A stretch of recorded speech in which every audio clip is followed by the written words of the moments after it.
clica lá no aviãozinho para poder convidar aí as pessoas para conversar com a gente hoje sobre esse tema tão importante, né, que é a prevenção.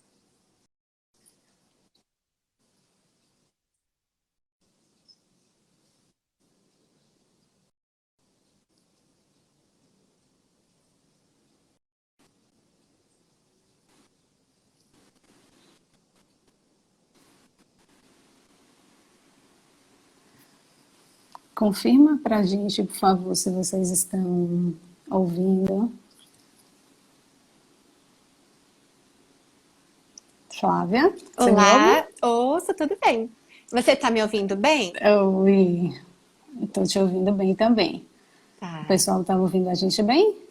Dá um legal aí para a gente saber se o áudio está ok, se as imagens estão ok. Ô, Lorena, tem algumas Joia. pessoas, Oi. tem algumas pessoas perguntando se vai ser gravada a live.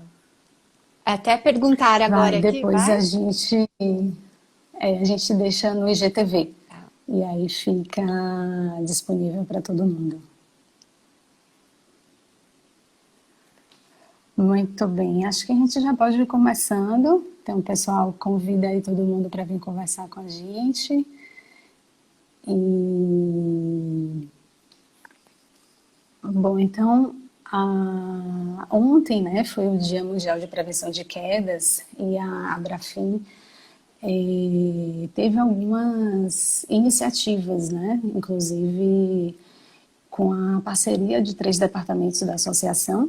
Então, ontem a gente lançou, né, 3 materiais sobre prevenção de quedas, um para Parkinson, um para AVC e um para questão de tontura, e em parceria, né, com os respectivos departamentos. E aí hoje a gente está fazendo essa live, né, em alusão ao dia de ontem, né, como parte da Semana de Prevenção de Quedas. E a gente tem um prazer hoje de conversar. É um prazer para mim, Flávia, estar conversando com Igualmente. você aqui hoje. Eu sou Lorena, né? Então, eu sou sócia da Abrafim, sou coordenadora do Departamento de Transtornos do Movimento e sou atual diretora secretária da associação. E Flávia é membro do Departamento de Fisioterapia Vestibular. Então, a nossa ideia aqui hoje é conversar um pouco sobre a prevenção de quedas e a gente vai focar, né, nos indivíduos com disfunções neurológicas. Então, a gente vai falar sobre pessoas com Parkinson, vamos falar também, né, sobre os indivíduos com alterações autoneurológicas, falando das pessoas, né, com as vestibulopatias, e vamos falar um pouquinho também sobre indivíduos após AVC. Flávia, é um prazer de novo e eu gostaria de agradecer também a parceria, né, do Departamento de Fisioterapia Vestibular. Eu acho que é a primeira live de departamentos assim combinados e espero que seja a primeira de Com muitas, né? certeza. Que os nossos departamentos têm muita coisa Com em certeza. comum. Muito bem, então assim, as quedas, eu acho que a gente não teria como começar de outra forma, se não falando do conceito de queda, né? Eu vejo muito na minha prática clínica o quanto esse conceito às vezes não é bem compreendido e isso daí pode impactar muito. Então assim, a queda é qualquer deslocamento do corpo para um nível mais baixo do que o que a gente está, com incapacidade de correção em tempo hábil e que não seja necessariamente o chão.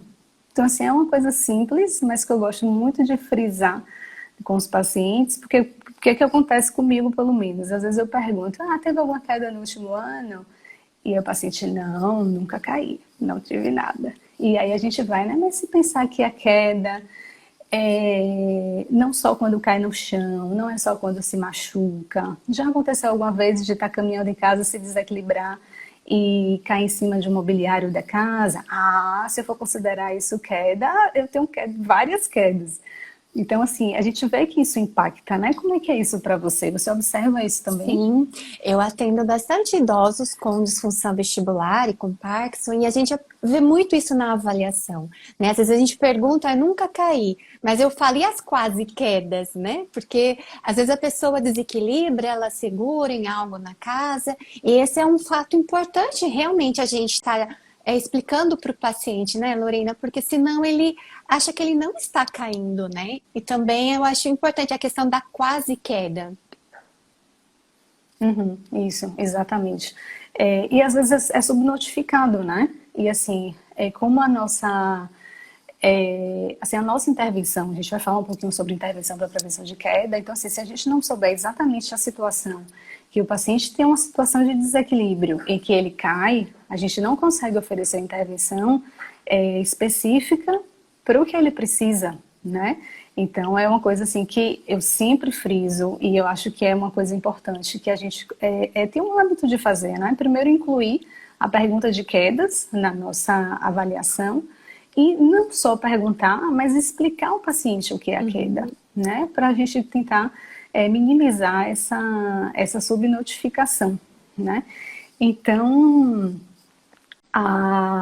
o que a gente observa é que a incidência de quedas é muito alta, né, Flávia? Principalmente assim, quando a gente fala em idosos e também nos pacientes com Uhum. vestibulopatia, né? Por exemplo, tem um trabalho, Lorena, que é uma revisão de 2018. E é do Brasil, e eles fizeram uma revisão de 35 trabalhos de idosos relatando a ocorrência de quedas. Então, nós temos 35 Uhum. trabalhos, e a variabilidade é muito grande. Então, a taxa de ocorrência, ela vai de 11% a 60%. Aí eu gostaria de destacar um estudo da professora Perracini, que foi um estudo de corte em São Paulo, e ela verificou a taxa de ocorrência ao longo de um ano 30% e recorrência 11%. Uhum. Em Parkinson, assim, Parkinson em indivíduos após AVC, a gente observa que a incidência é até mais, né, do que os idosos sem comorbidades. Então, em Parkinson, a gente tem uma incidência que varia de 35% até 90% de quedas, né? A gente falando de todas as quedas, geralmente no período de um ano. E quando a gente fala de quedas recorrentes, né, que é a ocorrência de 2 quedas ou mais, essa incidência fica em torno de 18% a 65%. Né? Então, às vezes, cerca de 2/3 dos pacientes caem de forma repetida, né? O que é muito perigoso por conta das consequências que a queda pode trazer. Né? E quando a gente pensa em indivíduos após AVC, assim, de maneira geral, essa incidência varia de 24% até 73%, sendo que englobando assim, os pacientes que são hospitalizados, os indivíduos que estão na comunidade, que estão em instituições. Né? Então a gente observa que realmente são populações que caem bastante e é um desafio para a gente. Né? Então, assim, acho que é bastante relevante a gente discutir sobre, né, identificar, assim, cabe a gente identificar os fatores de risco, fazer uma boa avaliação do paciente, né, para daí pensar na intervenção. Então, Lorena, pode em falar. relação aos idosos com tontura, a taxa de ocorrência e recorrência é em torno de 55%, 54%, 55%. É muito alta, né? Se a gente for pensar em É muito relação aos alta. idosos da comunidade. O quão importante a gente avaliar corretamente e traçar objetivos corretos, né, Lorena? Isso. E aí tudo começa com o conceito de queda, Sim. né? Com boa explicação do que é a queda, né? Pessoal, só que eu estou vendo aqui que algumas perguntas já começaram a surgir. Vamos deixar assim, a gente vai tentar focar, seguir uma linha de raciocínio para a gente não se perder muito aqui. E aí daqui a pouquinho a gente se atenta às perguntas, tá bom? Então, eu pensei em deixar os comentários abertos para que a gente fosse, de repente, interagindo e tal, mas vamos deixar para responder as perguntas mais para o final. Então, Joia, pode ser assim? Tranquilo? Eu acho que a gente consegue se organizar melhor, direcionar Com melhor. certeza. Bom, então, em relação aos fatores de risco, falando primeiro das pessoas com Parkinson, né? O que é que a gente observa? O principal fator de risco para quedas futuras é o histórico de queda no último ano. Então, assim, a gente tem esse fator de risco assim como principal. Então, é uma coisa que na avaliação a gente não pode deixar de perguntar. Mas o detalhe é que o histórico de quedas é um fator de risco que não é modificável. Ou seja, com as nossas intervenções, a gente não consegue modificar esse fator de risco. Né? Então, por isso que a gente, né, os estudos foram em busca, né, de outros fatores de risco que sejam passíveis de modificação através das estratégias terapêuticas, né, através da intervenção. Então, outro fator de risco que é comum a gente observar nos estudos, né, inclui a gravidade da doença, a alteração do equilíbrio e da mobilidade, né, que são dois fatores de risco bem consistentes, né, através dos estudos, o congelamento da marcha, que é uma incapacidade, né, transitória da marcha, mas que é muito incapacitante, o medo de cair, que normalmente os pacientes que caem desenvolvem o medo de uma nova queda, e isso daí tem um risco de entrar num ciclo e que a gente tem que tentar quebrar o quanto antes, né? Que é aquele ciclo de que caiu, desenvolve o medo de cair, começa a restringir as atividades, diminui força muscular, diminui a mobilidade, aumenta mais ainda os fatores de risco de queda. Então, são fatores que a gente deve estar bem atento. E tem também os sintomas não motores da doença de Parkinson, né? Que podem aumentar o risco de queda, como a ansiedade, por exemplo, e como as alterações cognitivas, né? Assim, a falta de atenção, por exemplo, é um dos grandes fatores de risco que a gente vem observando nos estudos, né? E, assim, só para, se vocês quiserem se basear em alguma referência, tem a referência de Allen, de 2013, e de Van der Mark, sobre fatores de risco de 2014, tá joia? Depois eu posso anotar aqui, ou se alguém aí que estiver ouvindo e puder anotar aí nos comentários também, já ajuda a gente. Quando a gente pensa... Flávia, você quer complementar alguma coisa sobre os fatores de risco de queda em Parkinson? Não, de Parkinson, que nem você comentou, né, Lorena? Após uma queda, o quanto faz diferença no equilíbrio corporal? O paciente, ele fica com muito medo, isso limita muito e aumenta muito o risco de cair. E nos pacientes com congelamento, o quanto esse aspecto emocional interfere também na questão do próprio congelamento, né, e na mobilidade. Exatamente. Uma coisa vai levando a outra, né? Então, isso muito comum da gente ver na nossa prática, né? Quando a gente fala em indivíduos após AVC, a alteração do equilíbrio e da mobilidade, assim, aparecem como os principais fatores de risco, né? Então, assim, a gente observa que o equilíbrio sempre é muito importante e a mobilidade, né? E, assim, se a gente pensar para a gente ter uma boa mobilidade, as atividades que a gente faz requerem um bom equilíbrio, né? Então, assim, não é surpresa isso daí aparecer para a gente como os principais fatores de risco, né? E também, indivíduos após AVC, a gente tem a questão do uso das medicações, né? Principalmente, né, as medicações sedativas, a necessidade de ajuda, né, nas atividades do dia a dia, o próprio medo de cair também é um fator de risco que é encontrado, além, né, do histórico de queda, da questão de depressão e de alterações cognitivas. Como é que ficam esses fatores de risco nos indivíduos com vestibulopatia, Flávia? Se parecem alguma Sim, coisa?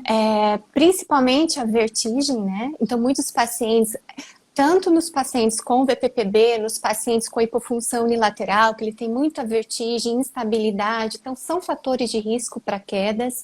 E algo que tem nos pacientes com disfunção vestibular, Lorena, é que eles têm medo de movimentar a cabeça, de se movimentar para não deflagrar a tontura. E isso também já é um fator de risco para quedas.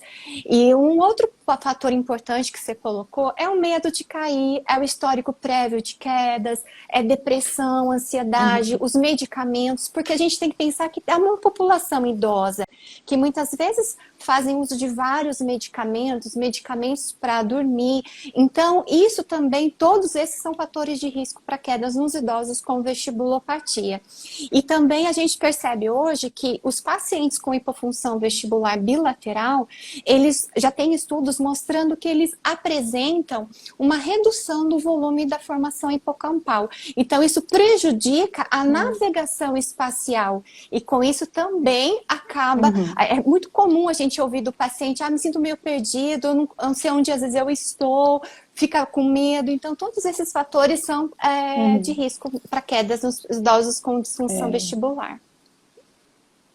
Isso acontece com os pacientes com Parkinson também. As alterações de função executiva Então, isso é comum também nos pacientes com Parkinson, e às vezes até no início, né? Às vezes, assim, a gente relaciona muitas vezes a ocorrência de quedas numa fase moderada, mais avançada da doença, mas a gente já tem estudos que mostram, né, que indivíduos nos estágios iniciais já caem, justamente pela presença desses fatores de risco desde o começo, né? Então a gente tem as alterações dos ajustes posturais antecipatórios que começam lá no início, né? Então é super importante a gente tentar identificar já, assim, não pensar em quedas só quando o paciente está num estágio mais moderado ou avançado da doença, né? Mas sim pensar e questionar isso desde da primeira avaliação, do primeiro contato com o paciente, independente da idade do paciente, independente do estágio da doença, sempre perguntar em relação a isso daí, né? Lorena, eu acho que esse é um ponto muito importante para gente, porque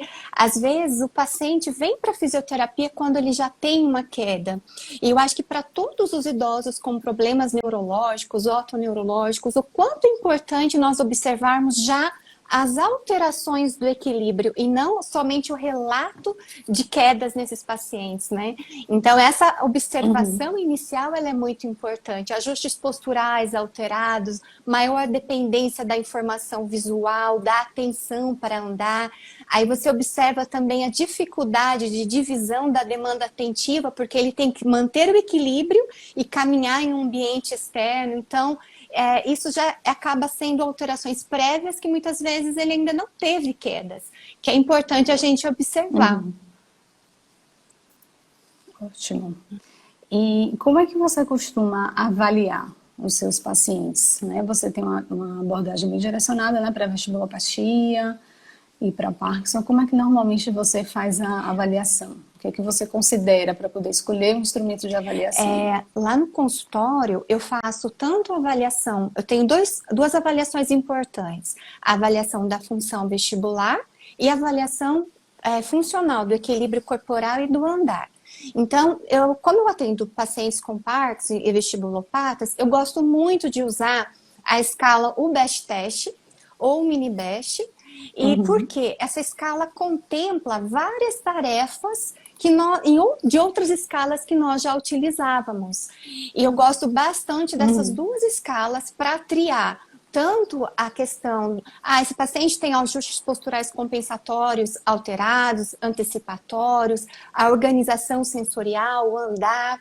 E eu também gosto de avaliar o andar, eu tenho no consultório o sensor inercial para análise da marcha, aí eu avalio também em relação a andando com movimentação de cabeça e se tem alguma indicação para uso do dispositivo de auxílio para o andar. Tá. E aí, assim, eu acho que essas escalas terminam, assim, são escalas amplas e, assim, aplicáveis, né, a várias populações. E eu acho que é interessante, assim, em Parkinson e em AVC, a gente costuma também utilizar esses instrumentos de avaliação. Eu menciono também o Berg, né, assim, o Berg que tem um nível de dificuldade às vezes menor quando a gente compara, né, em relação ao Mini Best e ao Best em si. Mas uma coisa que é importante a gente saber qual é o contexto que o paciente está inserido, né, paciente e profissional. Qual é a fase, por exemplo, que os indivíduos após AVC estão, para a gente poder considerar qual é o uso. Então, por exemplo, se for um indivíduo na fase aguda, provavelmente a gente não vai conseguir executar o Mini Best, né? Então, aí a gente parte para poder utilizar o Berg, por exemplo, né?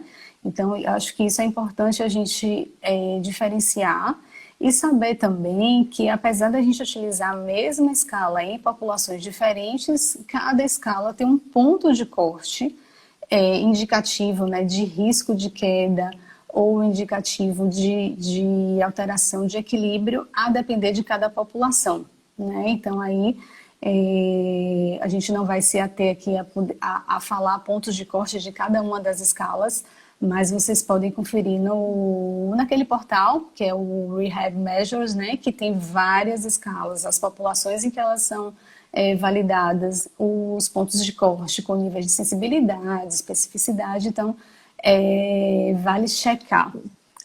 O pessoal perguntou aqui sobre o nome da escala. Tem o Berg, o Best Test e o Mini Best que a gente falou. Você falou também do DGI, Isso, não o foi, DGI. Flávia? Para disfunção vestibular, Lorena, antigamente nós usávamos a Berg. Hoje sabe que a Berg, por ela não ter tarefas dinâmicas, de girar, de movimentos com a cabeça, Uhum, ela não é tão específica para os pacientes com vestibulopatia. Então, o que tem mais é com o DGI, que é o Dynamic Gait Index, e atualmente o Best Test ou Mini Best, porque também contempla tarefas do uhum, DGI. uhum. Certo. Em Parkinson a gente costuma usar também, né? Assim, normalmente o mini-best é muito utilizado, né? Acho que na prática clínica o mini-best termina sendo mais aplicável, assim, né? Pelo tempo de execução e termina contemplando também os diferentes aspectos, né, do controle postural. Então eu acho que é bem interessante quando a gente fala nisso daí. E uma coisa que eu queria destacar também, Flávia, é que quando a gente fala assim, né, pensando em predição de queda, é uma coisa que eu gosto bastante de diferenciar. A gente utiliza uma escala de equilíbrio para poder conhecer as situações e quais são os sistemas comprometidos, pensando numa avaliação de Uhum. equilíbrio, tá? Quando a gente fala em predição de queda, obviamente que para a clínica é interessante a gente saber em qual situação, qual é o sistema que está Uhum. comprometido para a gente direcionar a intervenção. E quando a gente pensa em predição de queda, a gente tem que observar qual é o potencial, qual é a capacidade preditiva daquela Uhum. escala, tá? Então, assim, falando em Parkinson, por exemplo, o que a gente observa é que os estudos mostram uma capacidade preditiva similar do Berg e do Mini-Best, por exemplo. Uhum. Entendeu? Então, assim, é só uma coisa que às vezes a gente fica. Depois que o Mini-Bash surgiu, o Berg meio que foi discriminado, o Berg não avalia, não é funcional, não tem muita tarefa dinâmica e tal. Mas, se a gente pensar em predição de queda, ele cumpre o seu papel, né? Em pacientes com Parkinson, falando exclusivamente dessa população agora, por exemplo, tá? Então, eu acho que isso é uma coisa importante da gente saber e diferenciar para que a gente está aplicando aquela escala de equilíbrio. Se a gente está querendo conhecer a situação que o nosso paciente está, ou se a gente está querendo um instrumento que vai dizer para a gente qual é o risco de queda, né? Se aquele paciente está em risco ou não, e qual é a capacidade preditiva daquele instrumento. E aí, falando nisso, eu vou aproveitar para falar um pouquinho dos estudos do grupo de pesquisa que eu faço parte, que a gente estuda muito quedas, né? Nosso forte, digamos assim, quedas em pacientes com, né, o que a gente está discutindo, pacientes com Parkinson e pacientes após AVC. E o que é que a gente observou? Como a gente já viu que a gente tem vários fatores de risco para quedas, às vezes a capacidade preditiva desses fatores de risco isoladamente pode ser um pouco baixa. Então, a gente fez assim, no meu caso, né, eu fiz uma coorte com pacientes com Parkinson, e nessa coorte, né, que assim, é um tipo de estudo em que a gente acompanha os pacientes durante um determinado tempo, no meu caso eu acompanhei os pacientes durante um ano, e aí nesse período a gente observou o desfecho de quedas, né, especificamente de quedas recorrentes. E aí a gente fez uma análise estatística para poder ver quais foram os fatores de risco, né, que os indivíduos apresentavam e que estavam associados à ocorrência de quedas. E aí depois que esses fatores de risco foram identificados, né, no modelo lá estatístico, que a gente usou a regressão de Cox, a gente criou, né, assim, as variáveis que foram significativas, as variáveis que foram preditivas, né, de queda. A gente pensou em uma escala de predição de quedas, incluindo diferentes fatores de Uhum. risco, né? Então isso é uma questão legal da gente falar, porque a gente amplia um pouquinho, né, a visão e consegue às vezes englobar diferentes questões, pensando em classificar os indivíduos como tendo risco de queda ou não. Então, especificamente do meu estudo, foi um estudo com quase 230 pacientes, um estudo que isso foi em 2017, se não me engano, na publicação. E aí a gente encontrou, né, que a história de quedas no último ano, que fazem parte dessa escala, a ocorrência de flutuação motora, né, que os pacientes com Parkinson, eles têm que usar medicação, a levodopa, né, diferentes tomadas durante o dia, e acontece uma complicação motora que o remédio começa a perder efeito antes da hora de tomar. E aí, justamente, o que a gente imagina é que nessa perda de efeito, o indivíduo tem uma alteração da mobilidade, tem uma alteração do equilíbrio, e por isso provavelmente está relacionada à ocorrência de quedas, né? E a dificuldade para realizar as atividades do dia a dia, né? Então foram os 3 fatores e a acurácia da escala de 84%, né? Que é uma capacidade preditiva bem alta. E com isso a gente propôs um sistema de classificação, né, que os indivíduos possuem baixo risco de queda, ou moderado risco de queda, ou alto risco de queda, com base na presença ou não desses fatores de risco. E outra coisa que eu queria falar em Parkinson também é de um outro modelo que foi desenvolvido pelo grupo da professora Kane, né, da Austrália, que inclui nesse modelo preditivo o histórico de queda também, a presença de congelamento da marcha e a velocidade da marcha reduzida, né? Que esse modelo teve uma acurácia também de 80%. Então, vocês podem observar que essas escalas englobam diferentes fatores de risco, né? E é importante a gente se ater a isso daí também. E aí, especificamente em relação a essa última escala que eu falei, a gente já terminou o estudo de validação, mas a gente não está com os dados publicados ainda, e que a gente testou essa escala só com base em medidas de autorrelato, né? Ao invés da gente fazer o teste de velocidade da marcha no espaço de 4 metros, a gente perguntou aos indivíduos o que é que eles achavam da velocidade de marcha habitual deles, né? Se eles consideravam a marcha na mesma velocidade, com a velocidade reduzida ou mais rápida do que as pessoas sem Parkinson. Então, breve, eu acho que a gente vai estar com esse estudo publicado, e uma coisa bem interessante. E pensando em tempos, né, de coronavírus, em que a gente está com teleatendimento, nada melhor do que uma escala com base em autorrelato, né, para a gente conseguir ter uma noção melhor disso daí. E falando rapidamente após AVC, que eu acho que é uma coisa até interessante, Flávia, para a gente extrapolar um pouquinho assim na sua visão. No nosso grupo também a gente teve um estudo, uma coorte de indivíduos após AVC, e os fatores preditivos que ficaram nessa escala foi envolvimento de circulação posterior, né, de forma bem interessante assim, para a gente poder discutir, o sexo feminino e o TUG, né, alteração no TUG. Então a gente vê novamente a questão da mobilidade entrando em campo, né? Lorena, então, em relação às escalas, tem um trabalho em idosos, não foi pacientes neurológicos, que eles compararam o Time Up and Go, Mini Best, Best Test e a Berg. E para identificar quedas em idosos, eles verificaram que a melhor sensibilidade e especificidade foi até mesmo o Mini Best, nem foi o Best Test. E esse trabalho é somente com idosos. Agora, por exemplo, no nosso grupo, a gente tem bem pesquisa, tanto com pacientes com disfunção vestibular, quanto pacientes com Parkinson. E o que a gente percebe?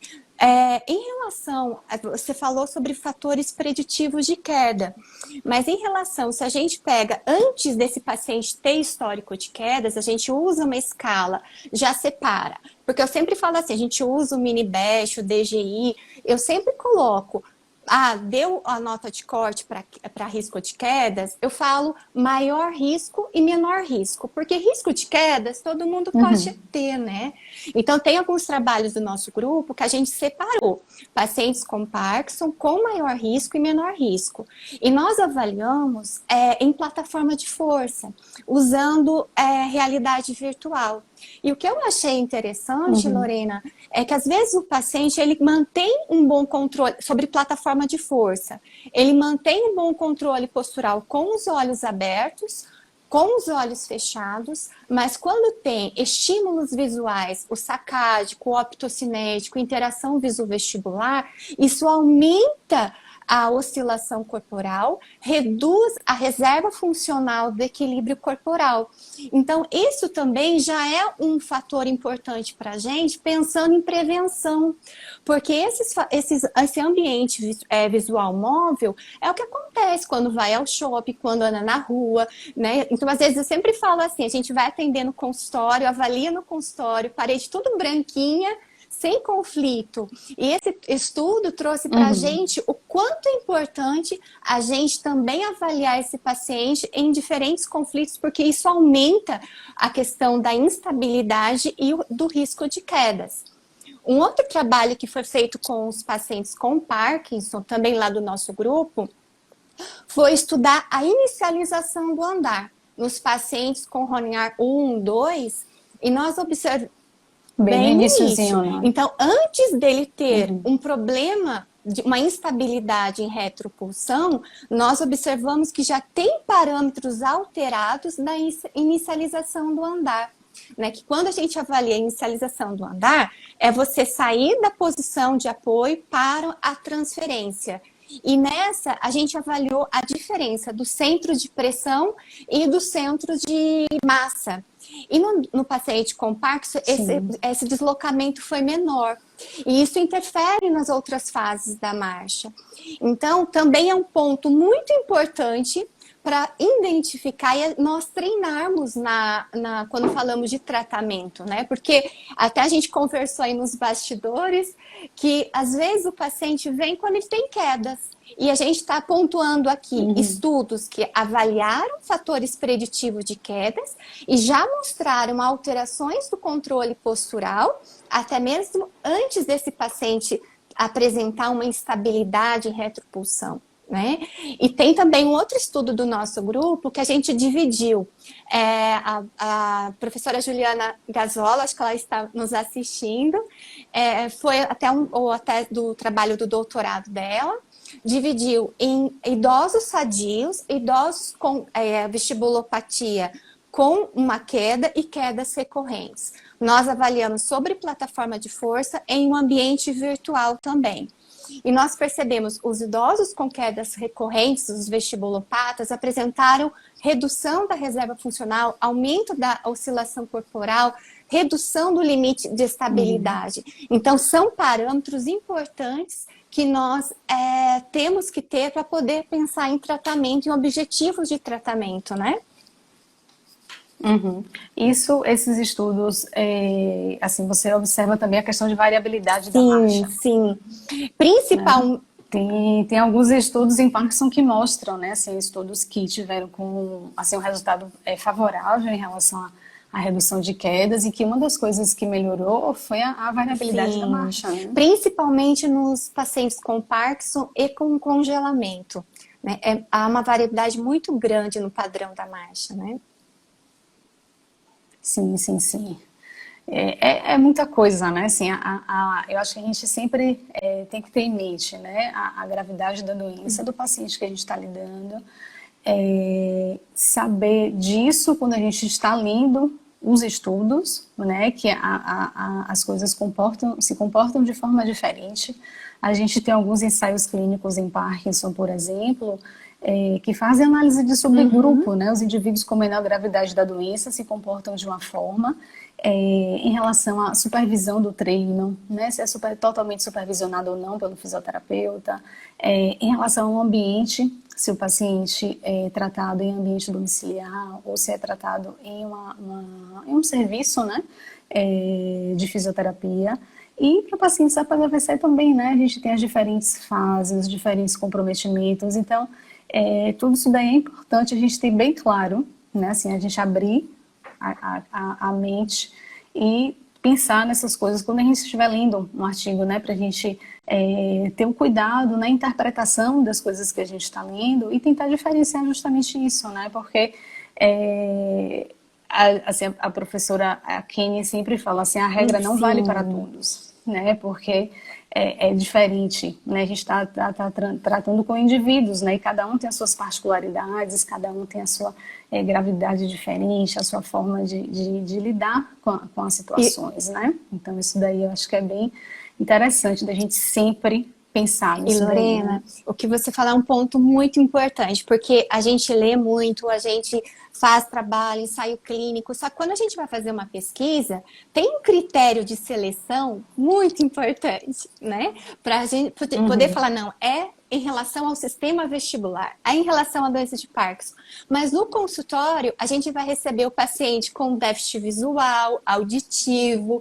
diabético, né? Então, Exatamente. o quanto nós temos que pegar esses estudos, mas pensar na questão individual, né? Aí eu acho muito importante ter uma avaliação objetiva, mensurável, traçar objetivos a curto prazo, a longo prazo, para cada paciente, né?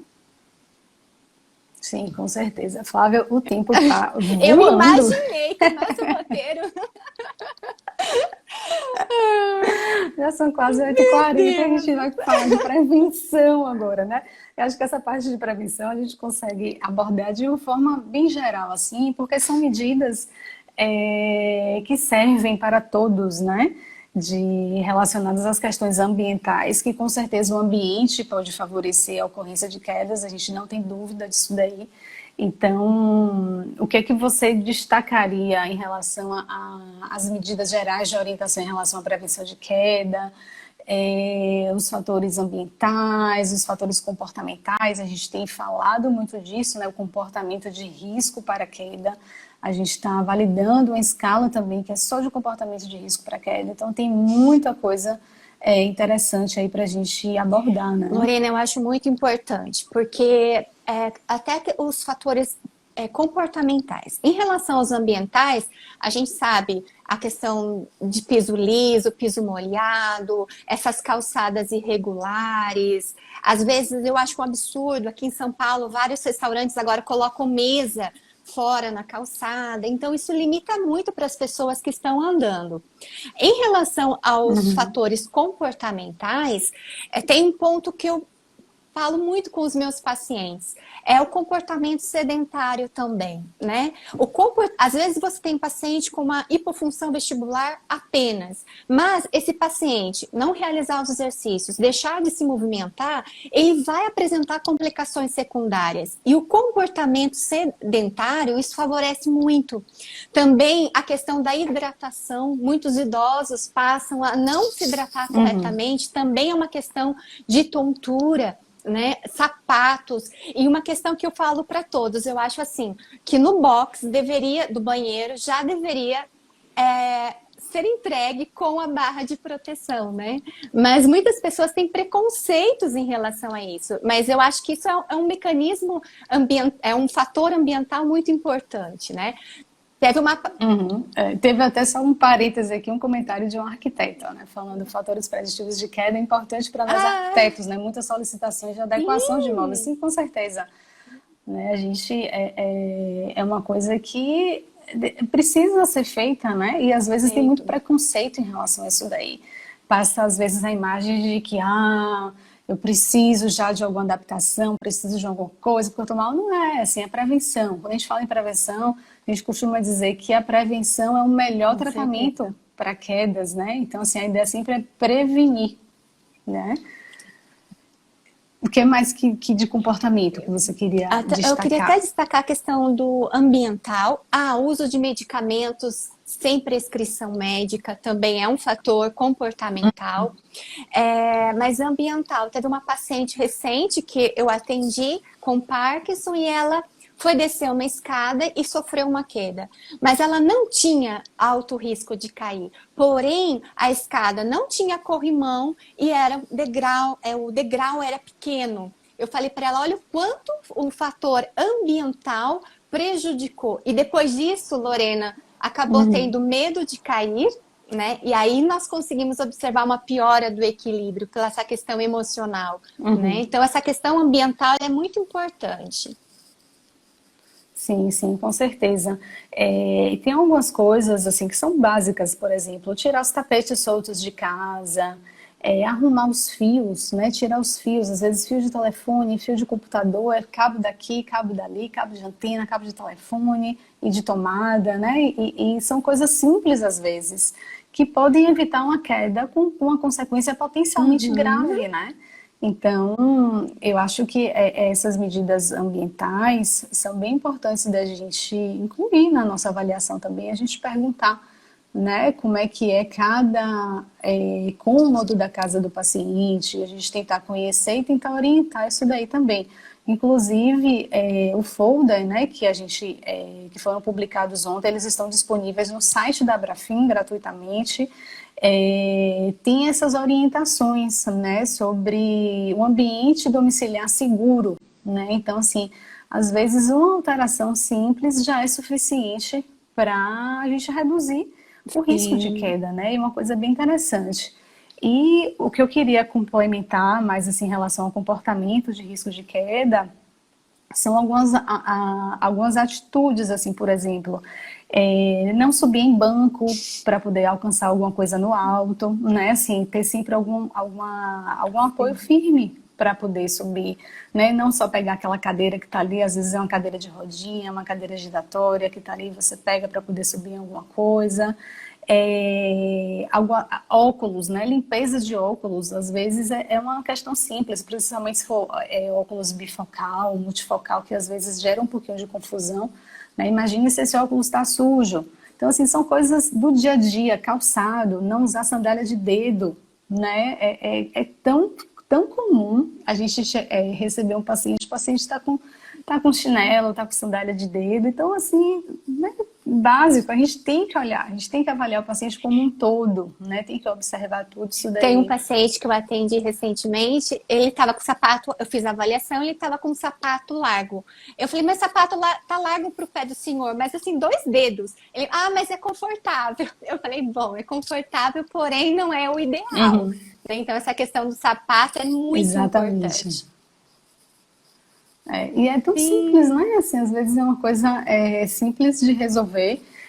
Tem um comentário aqui, né? O processo natural do envelhecimento já gera muitos fatores de risco. Sim. Sim, com certeza, né? As alterações somatosensoriais, visuais, e as coisas se somam, né? Então a gente costuma dizer que as coisas se somam e cabe a gente avaliar isso daí, ter essa ideia mais ampla, né? Pensar fora da caixa e saber que a gente está ali com o indivíduo, que cada um é cada Uhum. um, tem as suas situações, as situações pessoais, as situações familiares, de ambiente domiciliar, né? E a gente tenta oferecer, pensar junto e oferecer alguma situação mais segura, né, em relação à prevenção de quedas, né? Então eu acho que isso daí é importantíssimo para.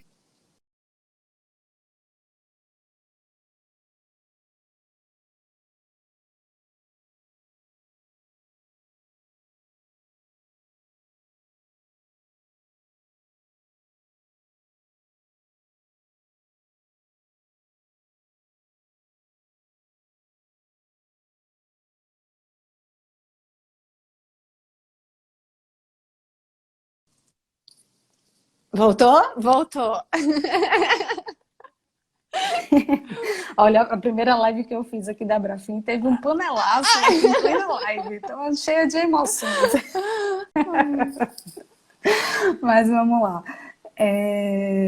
Falando de tratamento, né? Quando a gente pensa assim nas intervenções para prevenção de queda, eu já estou aproveitando e dando uma olhada aqui nos comentários, tem alguma pergunta aqui para a gente ir Uhum. respondendo, tá?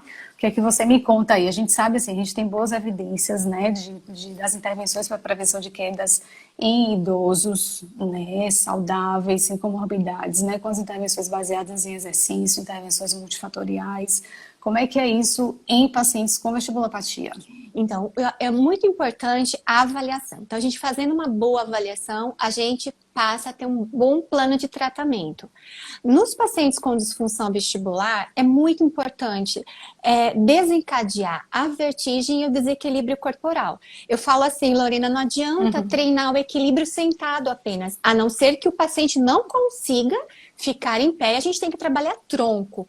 Mas os exercícios, eles devem ser realizados do sentado para o em pé, olhos fechados, olhos abertos, com movimentação da cabeça. Em relação ao campo visual, ele tem que ter campo visual estático, campo visual em movimento. O tempo todo eu tenho que desafiar o paciente. Mas o que é importante? Também não desmotivá-lo, porque se às vezes a gente dá um exercício difícil, acaba frustrando. E a gente sabe que a motivação ela é muito importante para o aprendizado. Então é importante eu avaliar e desafiar, desencadear vertigem, desequilíbrio, mas facilitando e fazendo com que esse paciente ele sinta que ele passe a controlar mais o controle postural dele. Agora, o que acontece também nos pacientes com disfunção vestibular? Alguns nauseiam. Então, nós temos que tomar muito cuidado em relação à náusea, para o paciente não vomitar. Sim, então, respeitar sempre o limite de cada paciente. Então, no treino, como a gente trabalha também com idoso, acaba sendo multimodal. Eu realizo os exercícios de reabilitação clássico, de reabilitação vestibular, mas às vezes também é importante trabalhar fortalecimento muscular, é importante a gente trabalhar dupla tarefa, interagir essa questão cognitiva. Então, eu falo que a reabilitação dos idosos com vestibulopatia é um treino sensório, motor e cognitivo, né? Sempre desafiando o paciente. É interessante, assim, em Parkinson, que a gente observa, né, assim, a gente tem evidências para redução do número de quedas, tá? Que é diferente de redução de número de caidores. Então, o que a gente observa? É possível diminuir o número de quedas que aquela pessoa tem, não que aquela pessoa deixe de cair, ela passa a cair menos, tá? Mas, assim, de novo, a gente sabe quais são, que basta uma queda para você ter uma fratura de quadril, para você ter um trauma craniano. Então, qualquer queda que a gente consiga prevenir é excelente, né? Eu acho que a gente tem que ir realmente em busca disso daí. Então, as intervenções, a gente tem, assim, as evidências mostram, né, a melhora, né, do equilíbrio e da marcha e da redução do número de quedas em pessoas com Parkinson. E aí, intervenções baseadas nos princípios de aprendizagem motora, né, que eu acho que cabe, vai muito disso daí que você falou também. A gente sempre tem que ter aquela progressão de tarefas simples para tarefas complexas, mas não chegar numa tarefa complexa a tal ponto que o paciente não consiga realizar aquela atividade, né? Então, com isso, assim, a boa avaliação indica para a gente justamente isso daí, né? Até onde a gente consegue ir com o paciente e a observação durante a prática mesmo, né? Tá muito fácil aquele exercício, é sinal que não está desafiando o equilíbrio e você precisa modificar, né? Então, isso é uma coisa que a gente sempre fala. O exercício fácil, tem alguma coisa errada, né? Não é para o exercício fácil que a gente vai melhorar o equilíbrio. E no exercício muito difícil, a ponto do indivíduo também não conseguir fazer, a gente não está conseguindo trabalhar. A gente está gerando mais insegurança, a gente está gerando mais receio e preocupação em fazer as atividades, né? Então, eu acho que a gente tem que chegar nesse meio termo aí e saber até onde a gente vai. Tá fácil, vamos dificultar, dificultou muito, volta um pouquinho, né? Então, assim, não tem uma regra, né? É clínica, é observação, é você conhecer, né, a pessoa que está ali com você tratando, para você conseguir direcionar de forma mais adequada a sua intervenção. E esse é um trabalho conjunto, né? O indivíduo tem que estar motivado, ele tem que gostar daquilo que a gente está fazendo, né? Isso é super importante, né, Flávia, para a gente ver as intervenções, né? Isso é uma conversa, não é a gente como fisioterapeuta que tem que chegar e dizer você vai fazer isso, e se ele não gostar de fazer aquilo, como é que a gente faz? Né? A gente sabe tanto de motivação, quanto isso interfere, ele tem que né? se envolver, né, no processo de reabilitação. A participação dele é muito importante para ativar os mecanismos de neuroplasticidade, né? Então, tem um trabalho que é de revisão sistemática também lá do nosso grupo, e nós avaliamos os trabalhos com idosos, ensaios clínicos com idosos com disfunção vestibular, e verificou que os exercícios, porque falar, o idoso vai estar ativando o processo de neuroplasticidade, o idoso com disfunção vestibular, sim, há uma melhora tanto do ganho do reflexo vestibulo ocular, da acuidade visual dinâmica e também do equilíbrio corporal e redução do risco de quedas. Então, quanto isso é importante. Entretanto, é importante também o paciente realizar o exercício no domicílio. Não somente a fisioterapia, né? Também os pacientes com Parkinson. A gente sempre está orientando os pacientes pós-AVC o quão importante a família se envolver no tratamento, o paciente se envolver, ele tem que ter a participação dele, né?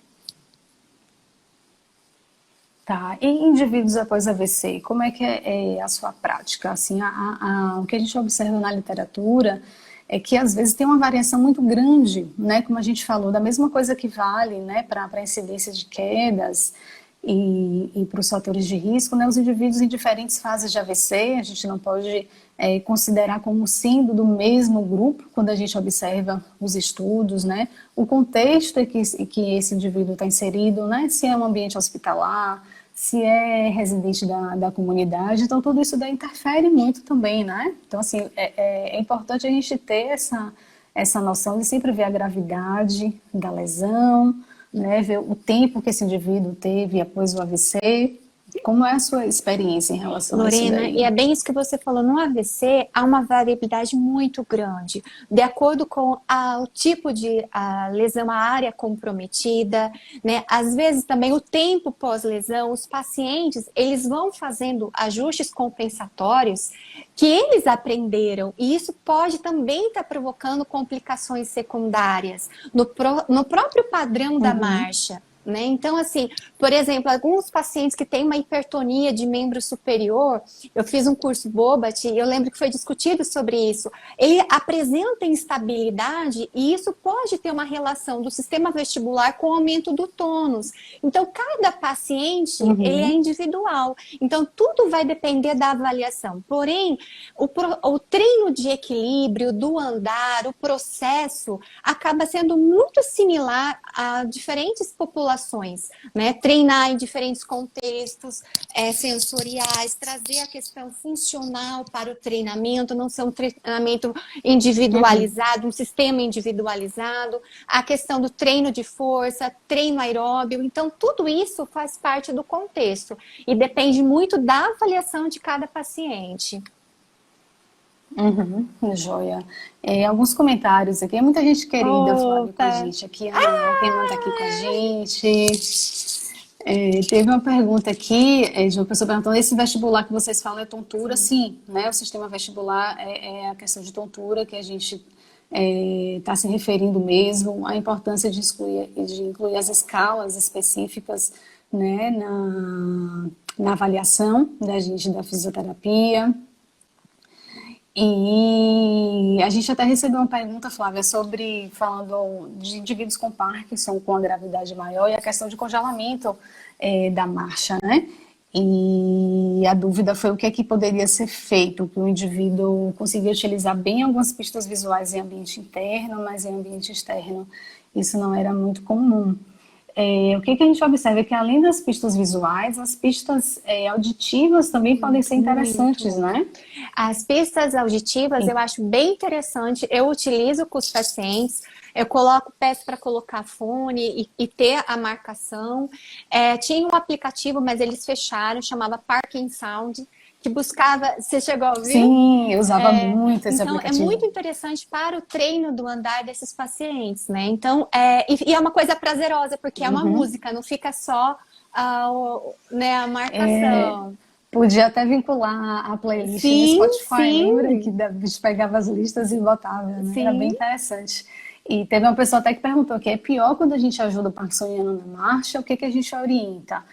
Se o indivíduo tiver congelamento, né, não é para puxar a pessoa. O congelamento é quando os pés colam no chão. Então, assim, o ideal é que a gente pede até que pode colocar um pé na frente dele e pedir para a pessoa passar por cima do pé. Você dá alguma pista visual e um comando bem objetivo, né? Passe por cima, levante o pé, passo grande e evitar muitas frases, muitas palavras, porque isso às vezes termina confundindo um pouquinho Olha, mais, né?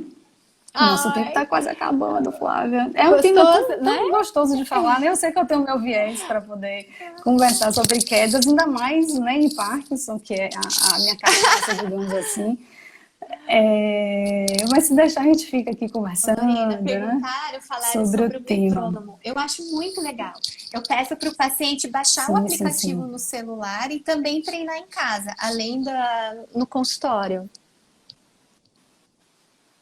Joia. Sim, sim, sim, dá pra gente treinar com o paciente, né? Assim, cabe a gente identificar qual é a Uhum, batida, a né, que a gente vai frequência. usar com aquele paciente, às vezes mais rápida ou mais devagar, né, para poder ver um comentário aqui sobre a questão de sarcopenia nos idosos. Sim, com certeza é muito importante em todas essas populações que a gente está falando, né, não só nos idosos sem comorbidades, mas nos com disfunções neurológicas também, né?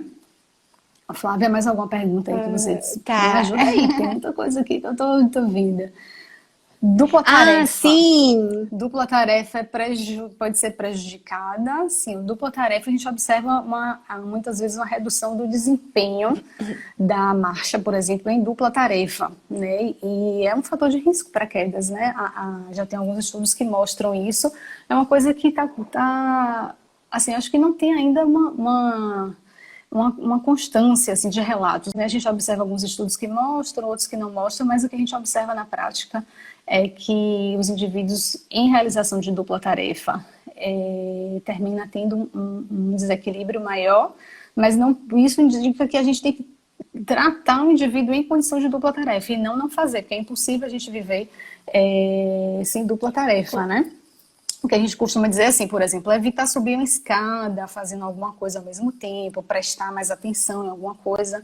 Então, essas questões a gente deve sim observar e tratar, né? E procurar saber isso daí. Lorena, em questão da dupla tarefa, eu acho muito importante. A gente só precisa ter uma boa avaliação para saber para qual paciente indicar, né? Então, porque ela também é um Exatamente. fator de risco. Por outro lado, ela é um fator que nós temos que treinar na reabilitação, né? Tem muitos idosos que ganham Isso. com o treinamento de dupla tarefa. Isso é muito importante.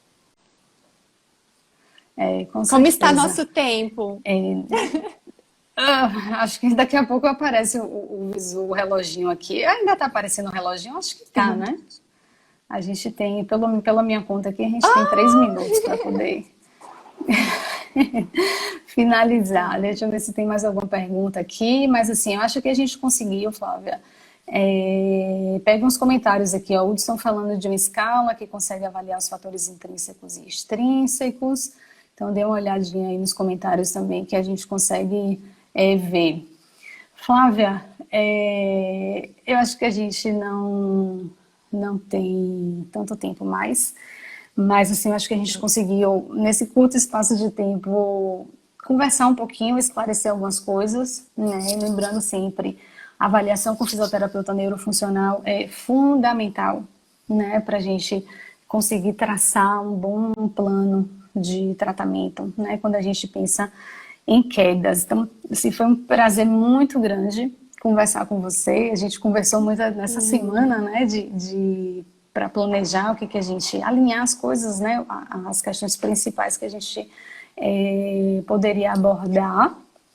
E você quer Eu complementar quero alguma coisa? agradecer, Lorena, a oportunidade de dividir essa live com você, com um tema também que eu sou apaixonada, e agradecer a Abrafim pela oportunidade e fechar assim com uma consideração que é importante que todo o processo de reabilitação ele deve envolver a prevenção, termos escalas, ferramentas para preditores e também tem que ser uma atividade personalizada, ter a participação do paciente para atingir o processo de neuroplasticidade, né? Que é o objetivo que nós queremos. Muito obrigada, eu Sim, com adorei. certeza. Eu também. E assim, a gente se vê Sim. amanhã, né? Amanhã tem um webinar da Abrafim que é exclusivo para sócios, então aproveitando você que não é sócio ainda, se associe à Abrafim, né? Amanhã a gente tem esse webinar sobre conscientização, né, de prevenção de quedas em idosos, vão ser temas excelentes, então a gente se encontra Com amanhã certeza. no Sim. webinar, né, Flávia? Como ouvintes, né, para a gente se atualizar aí nos temas. E também eu gostaria de convidar, né, assim, as inscrições do webinar amanhã esgotaram, né, então foi um sucesso muito grande. E a gente vai se encontrar de novo na primeira capacitação virtual da Abrafim, né, Sim. Flávia? Que é o primeiro evento online da associação e que a gente está planejando, né, com muito carinho, muito cuidado. Então a gente vai ter 6 módulos diferentes, né, que vão acontecer no período de 6 até 22 de julho. E a gente vai se encontrar no Modo. terceiro módulo, se eu não me engano, né, no dia 13 de julho. Eu vou falar